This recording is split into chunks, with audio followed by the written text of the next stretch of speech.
அனைவருக்கும் வணக்கம். என்னுடைய பெயர் ராம். நான் இப்போ ஒரு டீ கடையை நடத்தி வருகிறேன். எனக்கு அந்த அளவுக்கு படிப்பு வரவில்லை. அதனால் நான் இப்போது டீ கடையை நடத்தி வருகிறேன். எனக்கு திருமணமாகிவிட்டது. மனைவியும் 2 குழந்தைகளும் உள்ளனர். நான் தினமும் இரவு 7 மணிக்கெல்லாம் கடையை மூடிவிட்டு என் நண்பர்களை பார்க்கச் சென்று விடுவேன். அவர்களை பார்த்து சந்தோஷமாக பொழுதை கழித்துவிட்டு இரவு 10 மணிக்குதான் நான் என்னுடைய வீட்டுக்கே செல்வேன். இதையே நான் வழக்கமாக்கிக் கொண்டேன். ஒரு நாள் என் நண்பன் ரொம்ப சோகமாக இருந்தான். என்னடா ஹரீஷ், ஏன் இப்படி சோகமாக இருக்கு என்று கேட்டேன். அப்போது அவன் ஒரு பெண்ணை காதலிப்பதாக கூறினான். நான் சொன்னேன், ஒரு பெண்ணை நீ விரும்புகிறாய் என்றால் தைரியமாக அவளிடம் சென்று உன்னுடைய காதலையை சொல். அப்பதான் அந்த பெண் உன்னை விரும்புகிறாரா இல்லையா என்பதே தெரியும். இல்லை என்றால் கடைசி வரைக்கும் நீ ஒருதலையாகத்தான் அந்த பெண்ணை காதலிக்க வேண்டும் என கூறினேன். அவனோ எனக்கு பெண்களிடம் பேச பயமாக இருக்கிறது என்று சொன்னான். நான் சிறுவயதில் பள்ளியில் படிக்கும்போது என்னுடைய சக தோழிகளிடம் எல்லாம் நான் சகஜமாக பேசுவேன். நான் பேசாத பெண் பிள்ளைகளே கிடையாது. நான் பெண்களிடம் பேச கூச்சப்படவும் மாட்டேன். ஆனால் என் நண்பனான ஹரிஷோ பெண்களிடம் பேசவே மாட்டான். அந்த அளவுக்கு கூச்ச சாபம் உடையவன். சரி, அவன் யாரைதான் காதலிக்கிறான் என்று என்னிடம் காட்டு என்று நான் கூறினேன். அப்போது அவன் ஒரு பெண்ணை காட்டினான். அந்த பெண்ணை பற்றி நானும் விசாரித்தேன். அந்த பெண்ணுடைய பெயர் தனலட்சுமி என்றும், ஆனால் அவருக்கு ஏற்கனவே திருமணமாகி ஒரு குழந்தை இருப்பதையும் அறிந்து நானும் ஷாக் ஆனேன். இது குறித்து என் நண்பனிடமும் தெரிவித்தேன். அவனும் இதை கேட்டு ஷாக்கானான். ஆனால் இருந்தாலும் அவன் அந்த பெண்ணை உயிருக்குயிராக காதலித்தால் அந்த பெண்ணை அவன் எப்படியாவது திருமணம் செய்து கொள்ள விரும்பினான். அதனால் நான் அவனை வற்புறுத்தி அந்த பெண்ணிடம் போய் பேசு என்று சொன்னேன். ஆனால் நான் எவ்வளவுதான் வற்புறுத்தினாலும் அவன் அந்த பெண்ணிடம் பேசவே இல்லை. சரி, உனக்காக நான் போய் அந்த பெண்ணிடம் பேசுகிறேன் என்று நான் போய் தைரியமாக தனலட்சுமியிடம் பேசினேன். அப்போது என் நண்பனான ஹரீஷ் உங்களை காதலிக்கிறான் என்றும் உங்களை அவன் திருமணம் செய்து கொள்ள விரும்புகிறான் என்றும் கூறினேன். இதை கேட்டதுமே அந்த பெண் அதிர்ச்சியானாள். திடீரென ஒருவன் வந்து இப்படி சொல்கிறானே என்று. ஆனால் அந்த பெண்ணோ, எனக்கு திருமணத்தில் எல்லாம் விருப்பமில்லை. எனக்கு ஏற்கனவே திருமணமாகி ஒரு குழந்தையும் இருக்கிறது. அதனால் உங்கள் திருமணம் ஆகாத உங்கள் நண்பரை நல்ல பெண்ணாக பார்த்து திருமணம் செய்து கொள்ளுங்கள். எனக்கு திருமணம் செய்ய விருப்பமில்லை என்று மூஞ்சில் அடித்தாதது போல சொல்லிவிட்டாள். இதை நான் என் நண்பனிடமும் சொன்னேன். அவனும் அதன் பிறகு சரி, நம்மளே அந்த பெண் பிடிக்கவில்லை என்று சொல்லிவிட்டால் இனி அந்த பெண்ணை டிஸ்டர்ப் செய்யக்கூடாது என்று அவனும் ஒதுங்கிவிட்டான். அதனால் அதன் பிறகு நாங்கள் அந்த பெண்ணை கண்டுகொள்ளவும் இல்லை. ஒரு நாள் எதிர்ச்சியாக அந்த பெண்ணை சந்திக்கவும் நேர்ந்தது. அப்போது அந்த பெண்ணே வந்து என்னிடம் பேசினார்கள். உங்கள் நண்பனிடம் நீங்கள் சொல்லி புரிய வைத்து விட்டீர்களா என்று கேட்டாள். நானும் ஆமாம், என் நண்பனிடம் சொல்லிவிட்டேன். ஆனால் அவன் உங்களை டிஸ்டர்ப் பண்ண மாட்டான். உங்கள் வாழ்க்கையில் அவன் குறுக்கிட மாட்டான். அவனுக்கு நான் சொல்லி புரிய வைத்து விட்டேன் என்று சொன்னேன். அதற்கு அந்த பெண் என்னிடம் நன்றியை சொன்னாள். அதன் பிறகு நான் கேட்டேன், உங்களுக்கு ஏன் திருமணத்தில் விருப்பமில்லை? நீங்களே கணவனை பிரிந்து தானே வாழுகிறீர்கள் என்று நான் கேட்டேன். அப்போது அந்த பெண்ணோ, நான் திருமணம் செய்து கொள்ள எனக்கு இப்போதுக்கு மனமில்லை. நான் அவர் யாரிடம்னாலும் நண்பராக நான் பழகுவேனே தவிர நான் திருமணம் செய்து கொள்ள மாட்டேன் எனவும் கூறினார். அப்படி என்றால் நீங்கள் என்னுடன் நீங்கள் நட்பாக பழகலாமே என்று நான் கேட்டேன். அதற்கு அந்த பெண்ணும் சரி, நான் உங்களுடன் நட்பாக பழகிறேன் என்று சொன்னாள். உடனே நான் அவளிடம் போன் நம்பரை கேட்டேன். அவளும் அவளுடைய நம்பரை கொடுத்துவிட்டுச் சென்றாள். நானும் என்னுடைய நம்பரை கொடுத்தேன். அவளும் என்னுடைய நம்பரை வாங்கிவிட்டுச் சென்றாள். அதன் பிறகு நாங்கள் இருவரும் சகஜமாக ஃப்ரெண்ட்ஸாக பேச ஆரம்பித்தோம். நாங்கள் அடிக்கடி செல்போனில் பேசிக்கொள்வோம். நான் அவளை கலாய்ப்பதும் அவள் என்னை கலாய்ப்பதுமாக தான் இருந்தோம். நாங்கள் பல மாதங்கள் இப்படி பேசினாலும் கூட ஒருமுறை கூட சம்பந்தமான விஷயங்கள் நாங்கள் பேசியதும் இல்லை. எங்களுக்குள் எந்தவிதமான நெருக்கமும் ஏற்பட்டதில்லை. அடிக்கடி பேசுவோம், சந்தோஷமாக பேசுவோம். அதன் பிறகு அவரவர் வேலைகளை பார்த்து கொண்டிருந்தோம். இப்படியே நாட்கள் சென்று கொண்டே இருந்தது. நானும் அந்த பெண்ணை பற்றியும் அவருடைய குடும்பத்தை பற்றியும் கேட்கவே இல்லை. பல நாட்களுக்குப் பிறகு அந்த பெண் சோகமாக இருந்தாள். ஏன் என்னாச்சு, எப்பவும் கலகலப்பாக பேசுவீங்களே, இப்ப ஏன் ரொம்ப சோகமாக இருக்கிறீங்க என்று கேட்டேன். அப்போதுதான் அவள் தன்னுடைய சோக கதையை சொல்ல ஆரம்பித்தாள். அவளுக்கு கடந்த 5 ஆண்டுகளுக்கு முன்பு, தற்போது அவளுக்கு 25 வயது ஆகிறது. சரியாக 20 வயது இருக்கும்போதே அவருடைய பெற்றோர்கள் அவளுக்கு திருமணம் செய்து வைத்திருக்கிறார்கள். அந்த திருமணத்தின் போது அவள் முதலில் 2 குழந்தைகளை பெற்றிருக்கிறாள். கணவனோடும் சந்தோஷமாக வாழ்ந்திருக்கிறாள். ஆனால் கணவன் மனைவிக்குடையே கருத்து வேறுபாடு ஏற்பட்டிருக்கிறது. இதனால் அவளுடைய கணவன் மனைவியையும் 2 குழந்தைகளையும் விட்டுவிட்டு எங்கோ சென்று விட்டான். வேறு வழியில்லாமல் 2 குழந்தைகளை வைத்து வளர்க்க அவள் கஷ்டப்பட்டிருக்கிறாள். அதன் பிறகு தன்னுடைய பெற்றோரிடம் சென்று தன்னுடைய 2 குழந்தைகளையும் கொடுத்துவிட்டு, இந்த குழந்தையை நீங்கள் பார்த்துக் கொள்ளுங்கள். நான் நகரத்திற்கு சென்று ஏதாவது ஒரு வேலை செய்து சம்பாதித்து பணத்தை அனுப்புகிறேன் என்று சொல்லிதான் இங்கு வந்திருக்கிறாள். இங்கு வந்து ஒரு தனியார் நிறுவனத்தில் வேலையும் தேடிக்கொண்டு ஒரு வாடகைக்கு வீடெடுத்து அங்கு தங்கி வேலைக்கு சென்று கொண்டிருந்தாள். அந்த சமயம் பார்த்துதான் அவளுக்கு வேலைக்கு செல்லும் சமயத்தில் மற்றொருவருடன் அவருக்கு பழக்கம் ஏற்பட்டிருக்கிறது. அவரும் வந்து தனலட்சுமியை காதலிப்பதாக கூறியிருக்கிறாள். அவளும் அதன் பிறகு அவனை காதலித்தும் இருக்கிறாள். அதன் பிறகு 2 பேருமே திருமணம் செய்து குடும்பம் நடத்தியிருக்கிறார்கள். கணவன் மனைவியாக வாழ்ந்திருக்கிறார்கள். இதன் மூலமாக மீண்டும் தனலட்சுமி கர்ப்பமாகி மறுபடியும் அந்த 2வது கணவனுக்காக ஒரு குழந்தையும் பெற்றிருக்கிறாள். திருமணமாகி ஓராண்டுக்குப் பிறகு மீண்டும் கணவன் மனைவிக்குள் சண்டை ஏற்பட்டிருக்கிறது. கருத்து வேறுபாடு ஏற்பட்டு தற்போது 2வது கணவனும் அவளை விட்டு பிரிந்து சென்று விட்டார். தற்போது அவருக்கு பிறந்த ஒரு குழந்தை என மொத்தம் 3 குழந்தைகளை அவள் வளர்த்து வருகிறார். இந்த சமயத்தில்தான் என் நண்பனும் சென்று தனலட்சுமியிடம் காதலை சொல்லியிருக்கிறார். அதனால்தான் அவள், போதும்டா சாமி, ஏற்கனவே 2 பேரு கல்யாணம் பண்ணி விட்டுட்டு போயிட்டாங்க, இப்ப 3வது வேற ஒருத்தன் வரானா, போதும் எனக்கு வேண்டவே வேண்டாம் என்றுதான் என்னுடைய நண்பனின் காதலை அவள் நிராகரித்தாள் என்றும் என்னிடம் சொல்லி அழுதாள். இதை கேட்டு நான் அதிர்ச்சியானேன். அவளுக்கு ஏற்கனவே ஒரு குழந்தை இருக்கிறது என்றுதான் நினைத்திருந்தேன். ஆனால் ஊரில் ஏற்கனவே இன்னொரு 2 குழந்தைகள் இருப்பதை சொல்லி கேட்டு நானும் அதிர்ச்சியானேன்.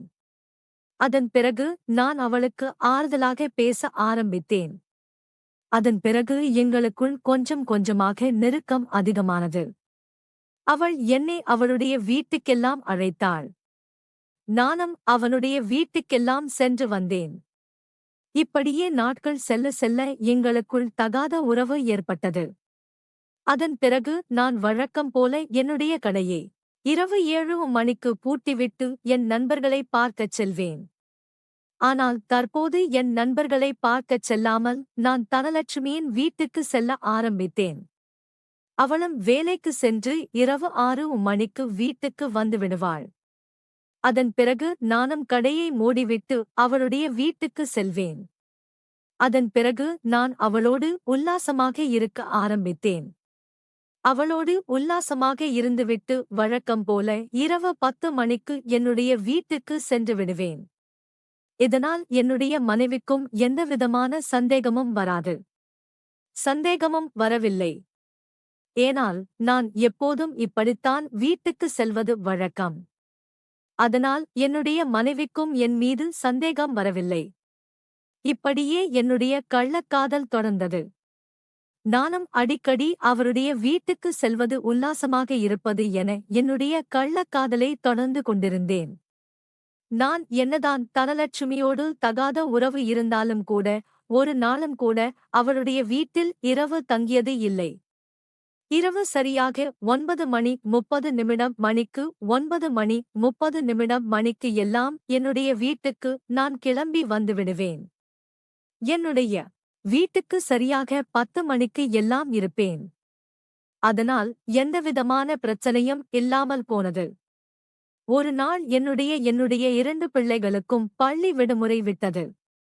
அதனால் என்னுடைய மனைவியோ நான் ஊருக்கு செல்கிறேன் என்று சொன்னாள். நானும் சந்தோஷமாக போயிட்டு வா, நான் பார்த்துக்கிறேன், நான் சமாளிச்சுக்கிறேன் என்று என் மனைவியையும் பிள்ளைகளையும் நான் அனுப்பி வைத்தேன். அதைப்போல நான் எப்போதும் போலவே தனலட்சுமியின் வீட்டுக்கு அவளோடு உல்லாசமாக இருக்கச் சென்றேன். அவளோடும் நான் உல்லாசமாக இருந்தேன். நான் எப்போதுமே இரவு என்னுடைய வீட்டுக்கு வந்துவிடுவேன். ஆனால் இன்றோ என்னுடைய பிள்ளைகளும் மனைவியும் வெளியூருக்கு சென்று விட்டதால் என்னுடைய வீட்டில் யாருமே இல்லை. அதனால் எதற்காக நாம் என்னுடைய வீட்டுக்கு செல்ல வேண்டும்? இன்று தனலட்சுமியுடைய இரவு முழுவதும் சந்தோஷமாக இருக்கலாம் என எண்ணி நான் அவளுடைய வீட்டிலேயே இருந்தேன். அவளோட என்னை பார்த்து கேட்டாள். மணி 9:30 ஆகிவிட்டது. நீங்கள் உங்களுடைய வீட்டுக்கு போகவில்லையா என்று கேட்டாள். நான் அப்போதுதான் அவளிடம் சொன்னேன், நான் இன்று என்னுடைய வீட்டுக்கு நான் போக மாட்டேன்.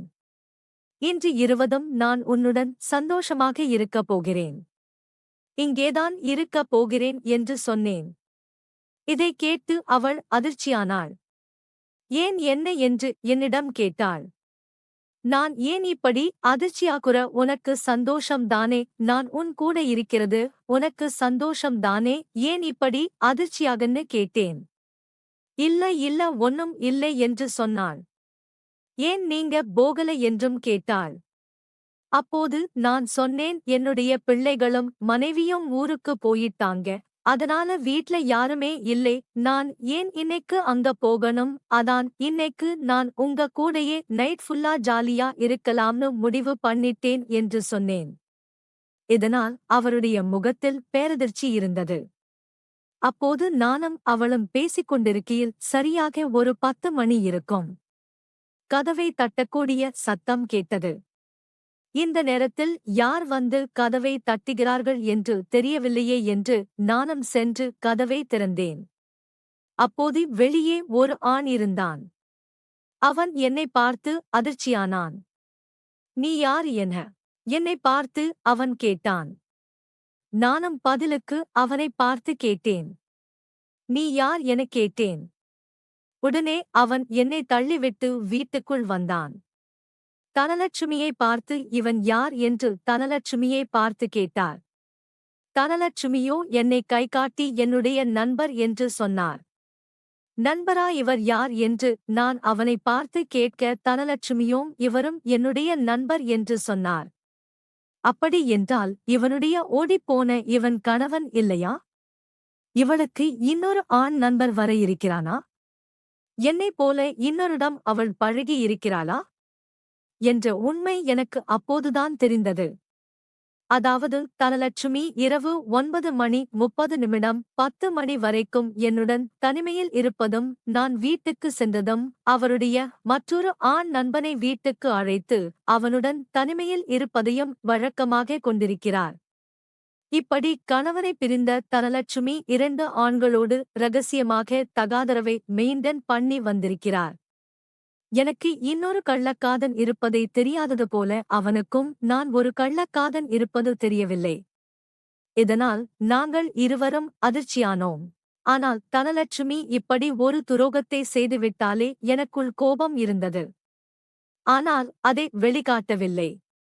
ஆனால் அங்கு வந்த தனலட்சுமியின் மற்றொரு ஆண் நண்பரால் அதை பொறுத்துக் கொள்ள முடியவில்லை. அவன் தனலட்சுமியின் இந்த துரோகத்தை அவனால் தாங்கிக் கொள்ள முடியவில்லை. கோபத்தில் அவன் தனலட்சுமியை அடித்துவிட்டான். இதை பார்த்ததும் எனக்கு கோபம் வந்தது. எப்படியா நீ தனலட்சுமியை அடிப்ப என நான் அவளிடம் சண்டையிட்டேன். நானும் அவனும் அன்று இரவு மாறி மாறி அடித்துக் கொண்டோம். அப்போது நான் கோபத்தில் அவனுடைய தலையை பிடித்து சுவற்றில் ஓங்கி ஓங்கி அடித்தேன். அந்த சமயத்தில் அவன் வீட்டுக்கு வரும்போதே கொஞ்சம் மதுபோதையில்தான் வந்தான். அதனால் நான் அவனை அடித்த அடியில் அவன் சுருண்டு விழுந்தான். கொஞ்ச நேரத்திலேயே அவனுடைய தலையிலிருந்தும் இரத்தம் வெளியேறியது. திடீரென அவன் வலிப்பு வந்தது போல துடித்தான். நானும் தனலட்சுமியும் இதை பார்த்து அதிர்ச்சியானோம். என்னடா இது திடீர்னு வழி பந்தது போல துடிக்கிறானே என்று. கொஞ்ச நேரத்திலேயே துடித்து அவன் இறந்தே விட்டான். இதை பார்த்து நாங்கள் இருவரும் அதிர்ச்சியானோம். இது பிறகு என்ன செய்வது என்று எங்களுக்கு தெரியவில்லை. தனலட்சுமியின் வீட்டுக்கு பக்கத்திலேயே மேலும் சில வீடுகளும் இருந்தது. ஆனால் அந்த நேரம் பார்த்து அந்த வீட்டில் யாருமே இல்லை. அனைத்து வீடுகளும் பூட்டி இருந்தது. அனைவரும் எங்கோ வெளியே சென்றிருக்கிறார்கள் போல. அதனால் நாங்கள் இருவரும் சண்டை போட்டது கூட அக்கம்பக்கத்தில் உள்ளவர்களுக்கு கேட்கவில்லை. இப்படி நானும் அவனும் சண்டை போட்டதில் அவன் செத்தே போய்விட்டான். இதன் பிறகு என்ன செய்வது என்று எங்கள் இருவருக்கும் புரியவில்லை. அப்போதுதான் நாங்கள் ஒரு முடிவு செய்தோம். நாங்கள் இருந்தது மாடி வீடு என்பதால் படிக்கட்டில் தவறி விழுந்து அவன் இறந்தது போல செட்டப் செய்யலாம் என நானும் தனலட்சுமியும் அவனை தூக்கிக் கொண்டு கீழ் படிக்கட்டு கடைசி படிக்கட்டில் கொண்டு போய் அவனுடைய உடலை போட்டுவிட்டோம்.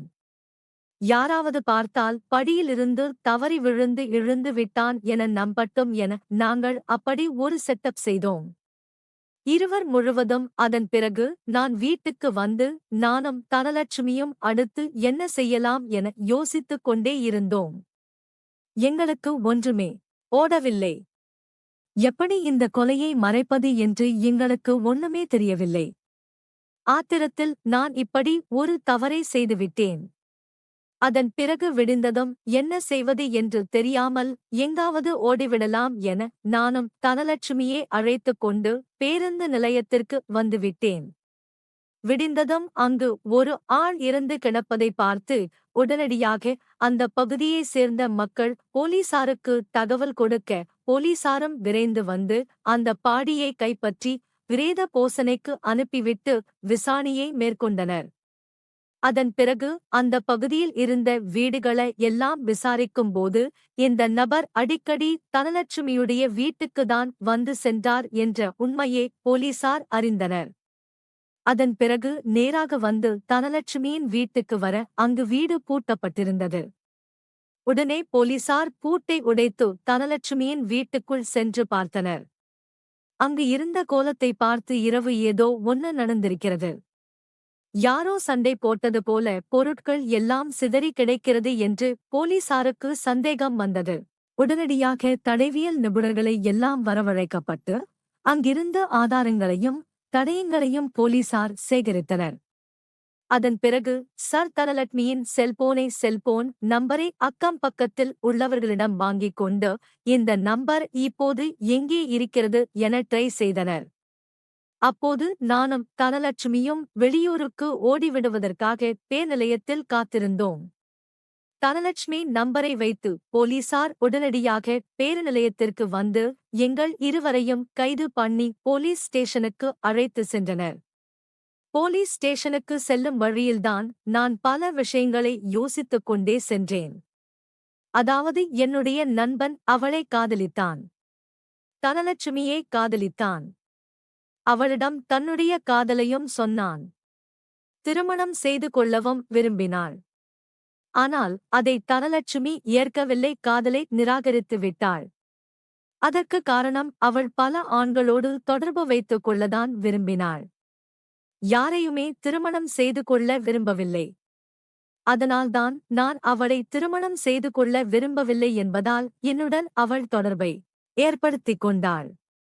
என்னுடனும் அவள் அடிக்கடி தலைமையில் சந்தித்து தன்னுடைய உடல் தேவையை பொருத்திக் கொண்டாள். அதேபோல இரவு அவளுடைய உடல் தேவை இருந்ததால் இன்னொருவனுடனும் அவளை பழகி நைட் மட்டும் அவனை வீட்டுக்கு அழைத்து அவனுடனும் உல்லாசமாக இருக்க ஆரம்பித்தாள். இப்படி இருவருடனும் ரகசியமாக ஒரு தொடர்பை ஏற்படுத்திக் கொண்டாள். அவள் காலை நேரத்தில் அவள் கம்பெனிக்கு வேலைக்கு செல்வதால் தான் காலையில் யாருடனும் தொடர்பு வைத்துக் கொள்ளவில்லை. ஒருவேளை அவள் வீட்டிலேயே இருக்கக்கூடிய ஒரு பெண்ணாக இருந்தால் காலையிலும் கண்டிப்பாக யாருடனாவது தொடர்பு வைத்துக் கொண்டு ஒரு நாளைக்கு 3 பேருடன் அவர் உல்லாசம் அனுபவித்து வந்திருப்பாள். இப்படிப்பட்ட ஒரு கேடுகெட்ட பெண்ணுக்காகவா என்னுடைய வாழ்க்கையை நான் அழித்துவிட்டேன்? தனலட்சுமியை அடித்து விட்டானே என்ற கோபத்தில் நான் அவனை அடித்தே கொலை செய்துவிட்டேன் என்று நான் நினைத்து வருத்தப்பட்டேன். இப்படிப்பட்ட ஒரு கேடுகெட்ட பெண்ணுக்காக நான் என்னுடைய மனைவி மற்றும் குழந்தைகளை விட்டு இனி என்னுடைய வாழ்க்கை முழுவதும் நான் ஜெயிலிலேதான் கழிக்கப் போகிறேன் என்று நினைத்து நானும் கவலைப்பட்டேன். அப்போது தனலட்சுமியை பார்க்கும்போது எனக்கு கோபம் அதிகமானது. எப்படியும் ஜெயிலுக்குதான் போகப் போகிறோம். இவளையும் சேர்த்தே கொன்றுவிட்டே போய் விடலாமா என்று கூட நான் யோசித்தேன். வேண்டாம் வேண்டாம், ஒரு கொலைக்கு 7 வருடம் தண்டனை கொடுத்தால் 2 கொலைக்கு 14 வருடம் தண்டனை கொடுத்து விடுவார்கள் என நான் என்னுடைய கோபத்தை கட்டுப்படுத்திக் கொண்டேன். ஏற்கனவே கோபப்பட்டுதான் ஒரு கொலையை செய்தேன். மீண்டும் ஒரு கொலையா? வேண்டவே வேண்டாம் என நான் அமைதியாக இருந்துவிட்டேன். ஒரு வழியாக என்னை ஸ்டேஷனுக்கு அழைத்து வந்துவிட்டார்கள். அதன் பிறகு அவர்கள் என்னிடம் விசாரணை செய்தனர். நானும் தனலட்சுமியும் எப்படியும் மாட்டிக்கொள்வோம் என்று எங்களுக்கு தெரிந்துவிட்டது. தெரியும். ஆனால் நாங்கள் இவ்வளவு சீக்கிரமாக மாட்டிக்கொள்வோம் என்று எங்களுக்கு தெரியவில்லை. உடனடியாக வேறு வழியின்றி நான் அனைத்து உண்மைகளையும் ஒப்புக்கொண்டேன். தனியுடன் ஏற்பட்ட தகாதவர்தான் இந்த கொலை நடந்ததையும் நான் கூறினேன். அதன் பிறகு நான் அளித்த வாக்குமூலத்தின் அடிப்படையிலேயே போலீசார் என் மீதும் தனலட்சுமி மீதும் கொலை வழக்கு பதிவு செய்து எங்கள் இருவரையும் கைது செய்து சிறையில் அடைத்தனர். நான் தனலட்சுமியோடு தகாதவர் இருப்பது இதன் மூலமாகத்தான் என்னுடைய மனைவிக்கும் தெரிந்து மனைவியும் குழந்தைகளும் குடும்பத்தாரும் அனைவருமே அதிர்ச்சியானர்.